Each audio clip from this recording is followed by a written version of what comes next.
All right, so I mentioned even in my first video that uh, one of the things I was scared about was saying something bad, like in a video. And by the title of this video, you probably might be thinking that I'm really pushing things, but I think whatever I'm going to say is going to be fine, hopefully. So the other day, I saw that one of the people who lives on my floor, he posted a podcast with one of my friends. So I was interested because it's my friend, and I'm just interested in what she has to say, especially about that topic.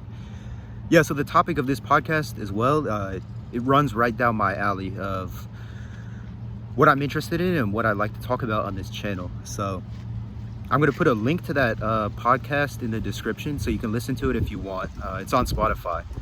But for this video, I actually wrote down some points from their podcast that I wanted to respond to, because it's going to be difficult to, reference the podcast while I'm doing the video. So yeah, I took a few notes, surprisingly,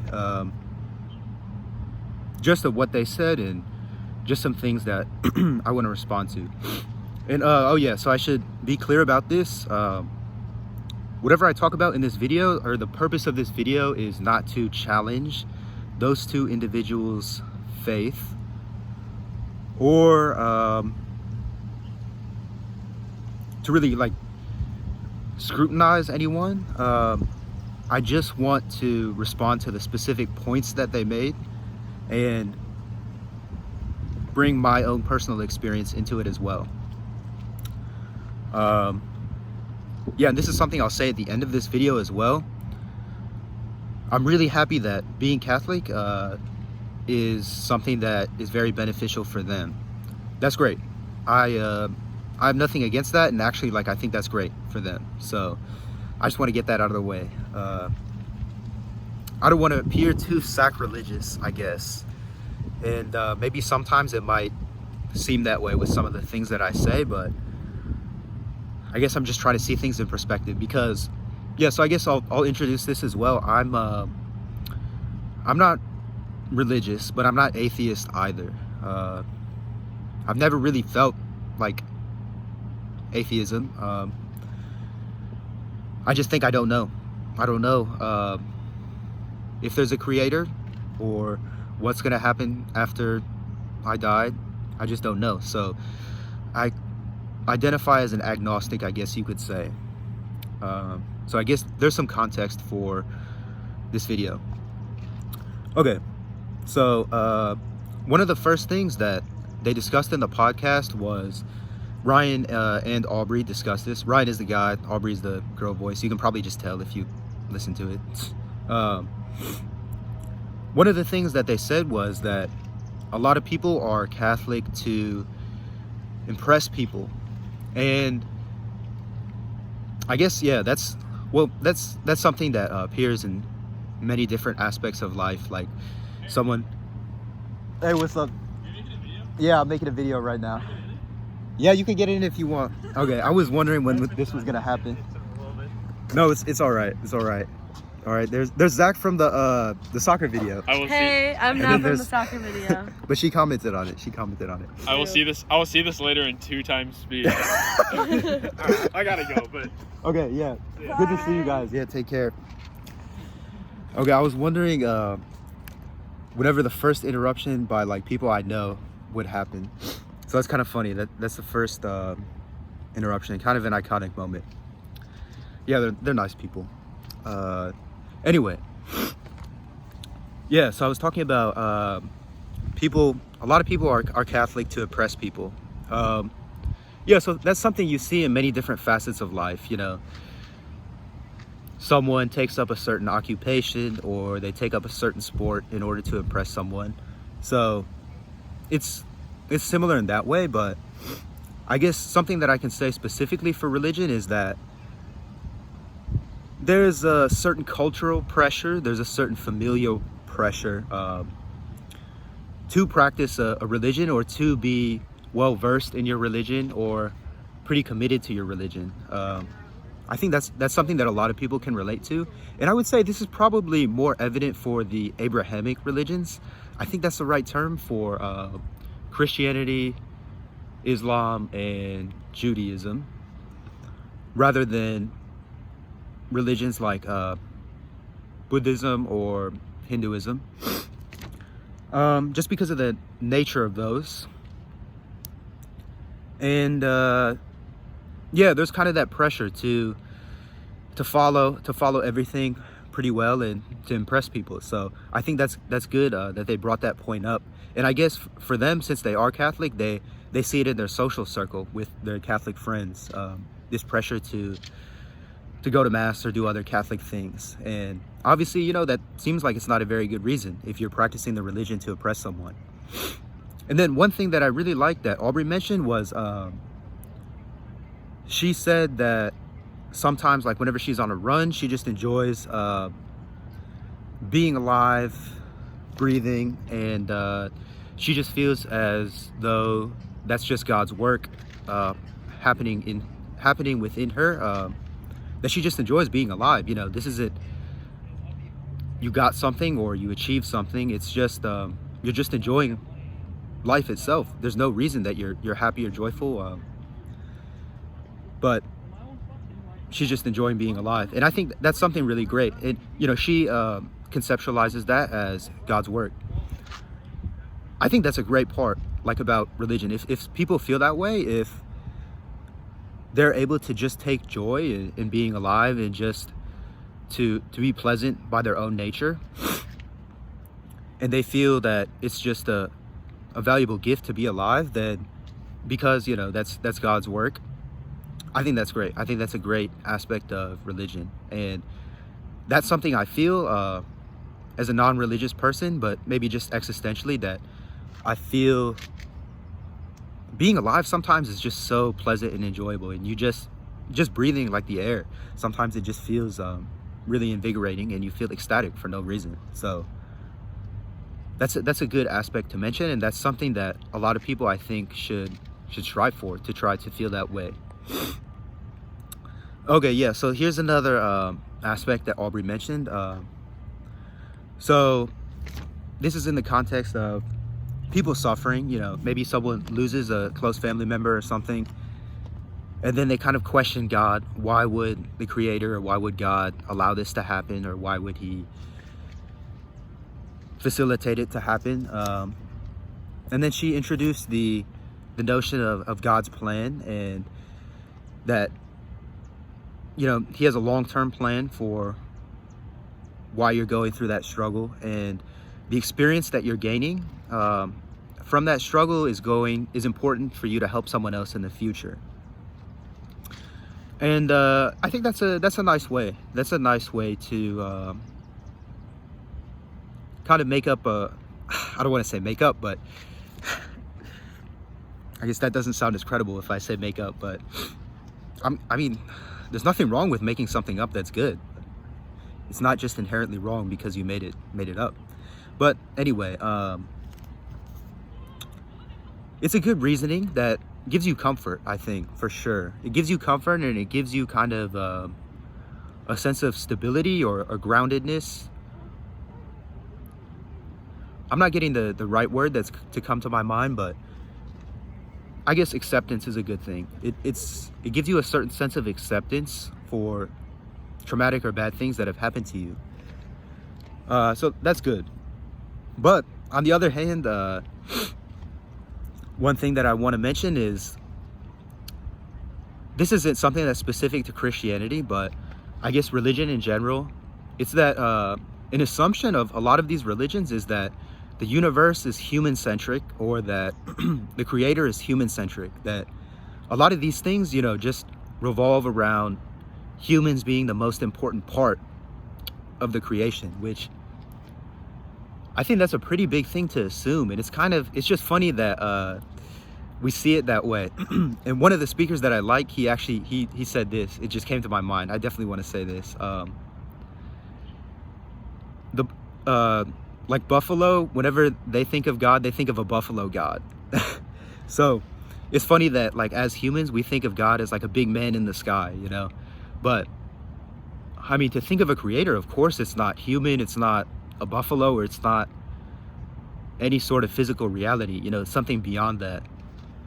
So it's just kind of like a limited perspective, and it's just very focused on yourself if you think that God is just a big human or something.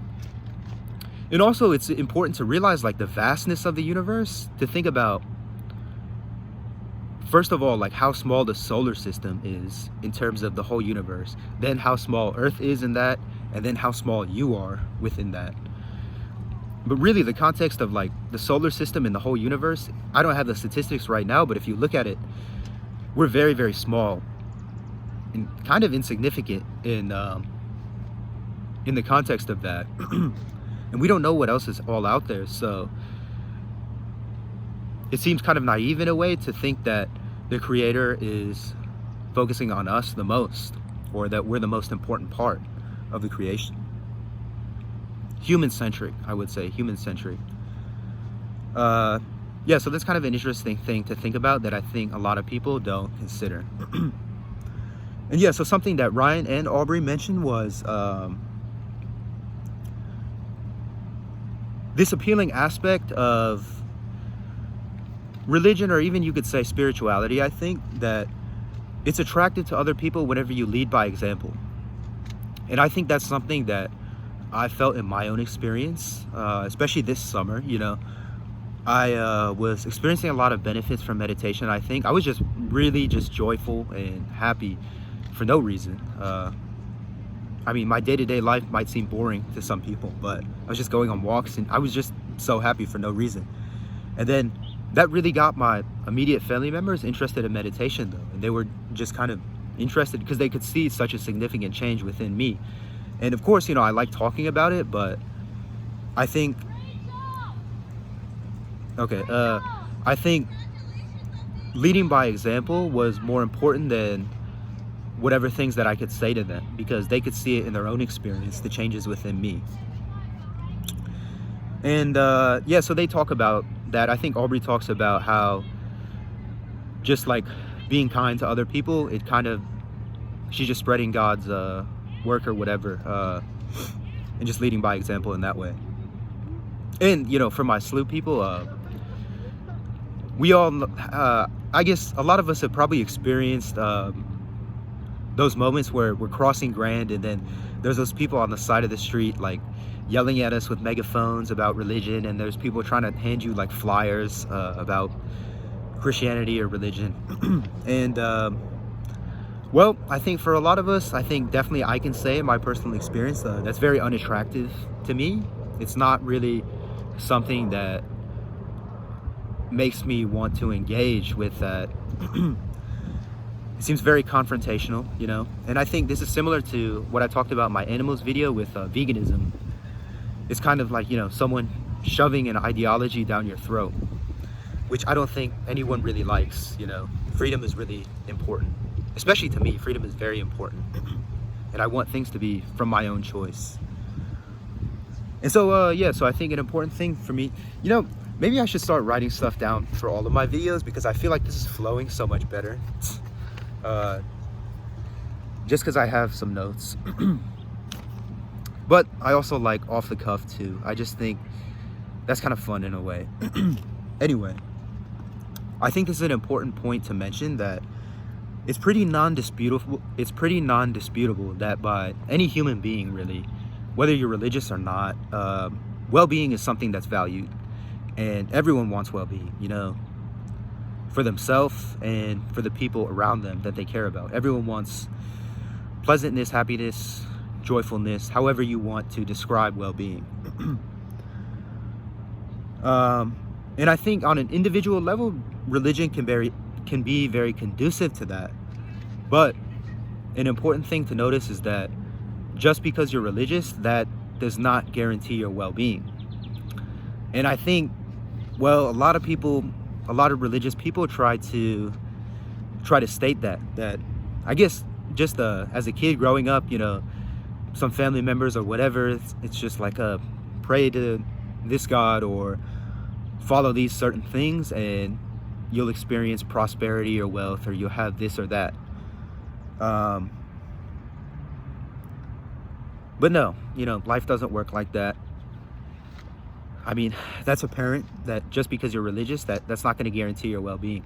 But a lot of things on an individual level, a lot of parts of people's life that are religious, it really does improve their well-being. Like whether it be like, I'm sure like Ryan and Aubrey mentioned that like going to mass is really good for them, or adoration, I think Aubrey said. It's something that really benefits her. And even like, I remember going to mass at the start of the year or the start of last year, and I really enjoyed it. It was just a very calming experience. It was Sunday night late, I just enjoyed being there. I felt like it was good for me mentally and emotionally. Okay, yeah, so the next point I wanted to talk about was that Aubrey mentioned death in the context of atheism, and Ryan kind of talked about it too. I think he said that whenever you think about atheists just thinking that everything is just over, that's kind of a depressing thought. And I think he said, what is the point of life if it's like that? Well, I guess you can see from that religion provides a sense of comfort for people. And, well, I don't think that has to be depressing, that everything is just over. I don't think that has to be depressing in itself. If you've heard of optimistic nihilism, I think that's how you pronounce it. You can look that up on Google. I think the basic idea of that concept is that kind of, and this is something I feel for sure, like the insignificance of my life or whatever is going on in my immediate sphere of life, or even on Earth, in the context of the universe or in the context of time, is really insignificant. So I don't have to worry about anything. It just kind of feels like almost like a carefree joy that results from that. And to me, that I just come to a conclusion, I should just live well and do my best with whatever I have, and just not worry too much about trying to do something that's super important, because I shouldn't take myself too seriously. So I feel like that same feeling that everything is just over, it doesn't have to be depressing. It can be comforting. It's comforting to me. And I don't know, whether everything is just over, or there's an afterlife or whatever, but if I have to consider that fact, then to me, it seems fine in that way. I don't feel like I have to have a legacy or something that I left behind. I feel like I can just enjoy the present moment until it's all over. And then I think another thing that's important to mention is that I've talked about this in a lot of my videos. This is the thing that's very important to me. It's admitting that you don't know. Can you live with the idea that I don't know? I don't know about many things. And well, I think it takes a level of sincerity. You have to be a sincere human being to admit that you don't know about a lot of things. And I'm going to say right now, I don't know whether God exists. I don't know whether there's an afterlife. I don't know whether this is a creation or whether it's just the physical universe. All I know is what's directly in my perception. And I think that's a certain sincerity that I wish a lot of people valued more. That you don't have to come to conclusions about things that you don't know about. You don't have to come to conclusions or make assumptions about things that you don't know about. And if you start to practice that, that's going to show up in all areas of your life. And I think you're going to have a stronger level of integrity across all fields. And you're going to be more devoted to the truth in general, which that's something I really value. I think that's something really important. And another aspect of admitting that you don't know is, well, if you feel like you don't know a lot of things, then you're naturally going to pay a lot more attention, and that's going to require your intelligence to be a lot more on. It's going to require your intelligence to be sharper, and you're going to be much more involved with life. And I think that's a really great thing. If you're much more involved with life and you're paying a lot more attention to everything, not just certain things that you think are important, but just everything, because you see everything as a miracle and you feel like you don't understand a lot of things. And it brings involvement rather than just, being,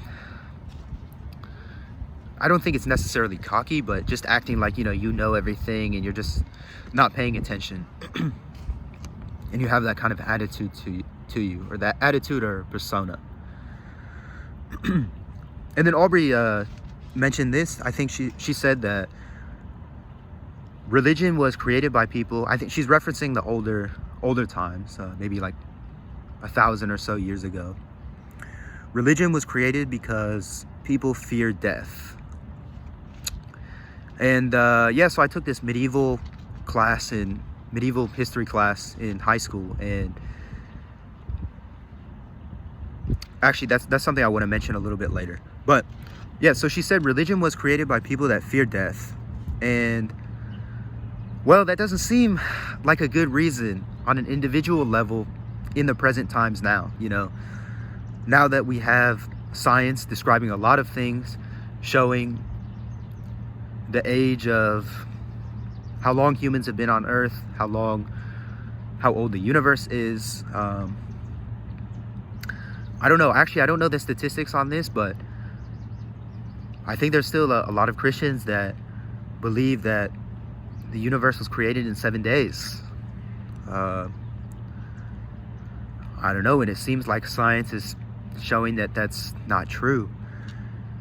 And I think a lot of Christians have kind of adapted their beliefs to science's new innovations. But I don't know, to me that's kind of an important thing. It seems kind of, it's a difficult thing. I don't know, I think that's kind of bad, honestly, if you're rejecting science in a way like that, because that just seems like it's this way or that. There's really no gray area. It's just A or B, and science has proven it's one choice. And yeah, like I was saying, that I don't think that's really a strong reason, on an individual level. If you think that, well, I'm scared of death, or I feel scared that there's no point in life, or that there's nothing that's going to happen after I die, and that's why I'm going to be religious or believe in a God. I know it's comforting to believe, and it does take care of those reasons, but well, are you really going to be religious or believe in God just because you're scared of death or the afterlife? I mean, that's kind of a hard thing to live with. I feel like you need a stronger reason than that, maybe to experience God in your own life. And yeah, I guess one thing I wanted to say too was, I think that's one reason why maybe organized religion has become less popular in the present times, or religion has changed a lot in the present times, because of the innovations of science. I mean, this is something that's pretty apparent, I think, but one thing that I wanted to say was, because we don't have the fear of, we have a lesser fear of death, or a lesser fear of the universe, or, I mean, we didn't even know what the sun really was, how big the universe really was. We didn't know a lot of things that we do know now because of science. So a lot of that fear has been eliminated. So seemingly there's a lesser need for religion in that way, I think. And yeah, okay, so what I was going to say with my medieval history class,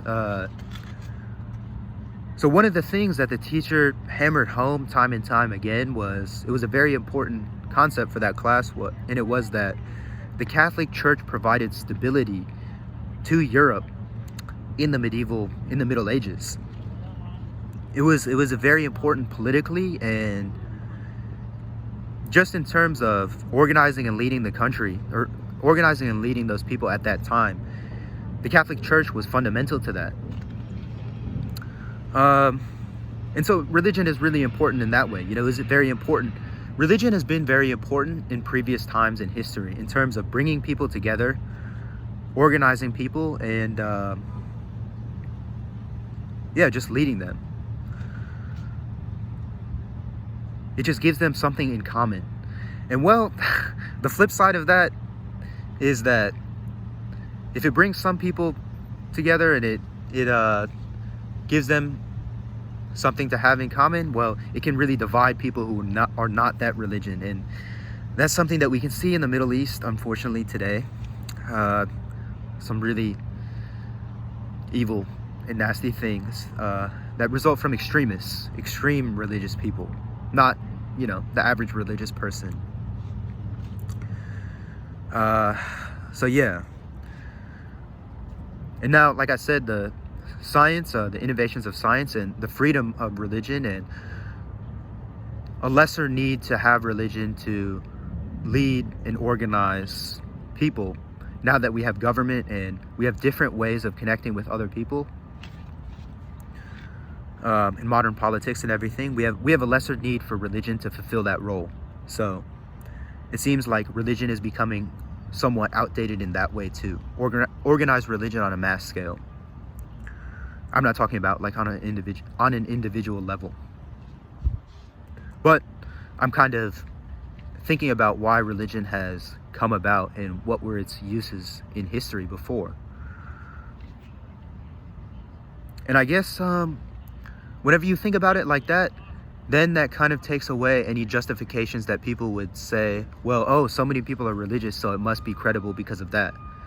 Well, so many people became religious in the past because of the reasons that I listed, and that was passed on for familial and cultural reasons,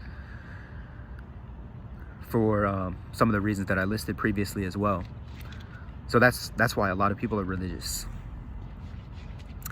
And yeah, so this freedom of death, or this, not freedom of death. I guess, yeah, you do have freedom of death, but that's not something that I wanted to say. This fear of death, I think it's important to say that I think it's good to look at life and death really as two sides of the same coin. It's not like life is happening at one point and then suddenly it just switches to death. Both are happening at the same time. As soon as you were born and as soon as you've been alive, you're slowly dying at the same time too. And that's not like a depressing thing, but it's just like death is life. Is life. Death is life in many ways, if you think about it. It's just that one process gets complete after a certain amount of time. It's a guarantee. It's just like how we breathe to stay alive, eventually we'll die. So I think it's good to not fear it and to kind of accept it gracefully. And of course, I know, you know, that's easier to say than it is to do, but anyway, you know, most of us have a lot of time, so we don't need to worry about that now. And yeah, so another thing I wanted to mention, so one time I tweeted this quote that I got from one of the speakers that I really like. He said that those with a God-given purpose are the most dangerous people. And what I really like about this quote is it can be taken in almost two polar opposite ways. And I think that's really interesting. And it's really funny because I tweeted that, and then this Catholic girl from my university, she liked it. And I don't think she liked the tweet for the reason that for the intent that I had with tweeting that quote, you know.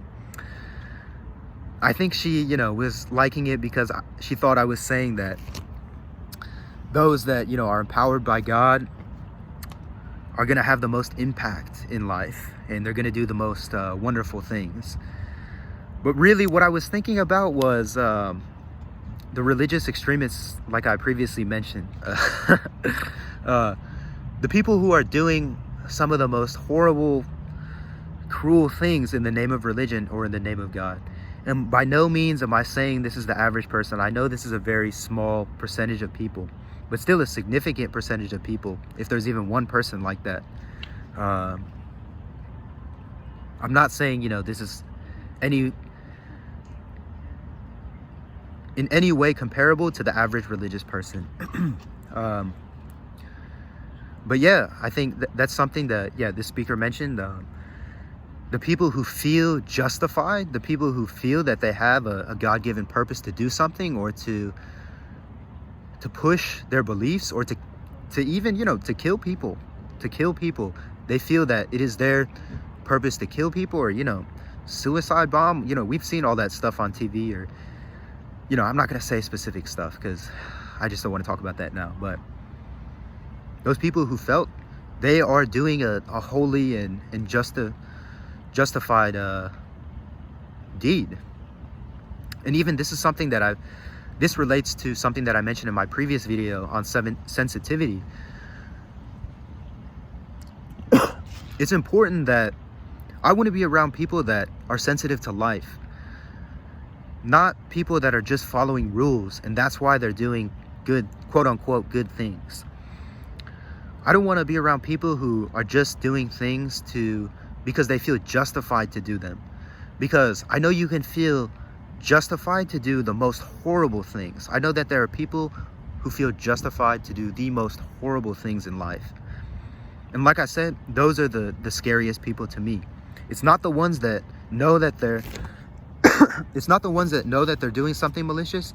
It's the people that think that they're doing something holy and enacting justice, and that they are insensitive to others around them, and they hold a certain ideology or a certain person or anything really above anything else around them, and they're just driven by that. And it's very easy for someone to do that, and that's one of the worst parts, some of the worst parts of people, I think, that you can see. So that's something that we have to fight against. Yeah, so let's kind of a depressing point there, but let's end it off on a good thing that Aubrey mentioned at the end, which was to just pick whatever's best for you. On an individual level, you should just pick whatever's best for your life and whatever maximizes your well-being and whatever makes you happy, and, you know, you can sleep comfortably at night, you know, and whatever's best for the people around you. I know some of the most wonderful people I've met are religious. Some of the most wonderful people I've met are not religious, and they each have religious reasons, or they each have non-religious reasons for doing their things. And I love listening to both sides. They're just different people, and they see the world in a different way. They have different perceptions. And really, yeah, I mean, that's, like I said, regardless of religion or anything, you really can't dispute or argue that well-being is top priority for everyone. No one really thinks that well-being is not important. So so naturally, the most logical thing is to pick the best choice that maximizes well-being. Yeah, so I guess that's really it. I think that's a good way to wrap up this video. And like I said, everything I said in this video, I just wanted to respond to certain points about that they mentioned in the podcast, which is in the description. Like I said, it's on Spotify. It's not to criticize those people or anyone else who is religious or who's not religious. It's just to respond to certain points with thoughts that I have, and to provide my own personal experience. And, you know, I love talking about existential stuff and thinking about these things.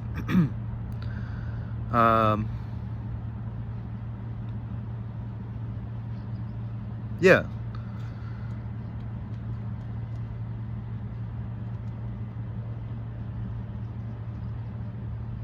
I guess that's it. You know, I thought I was going to say something else that was going to be a really nice way to end it, but I have nothing. So yeah, that's it.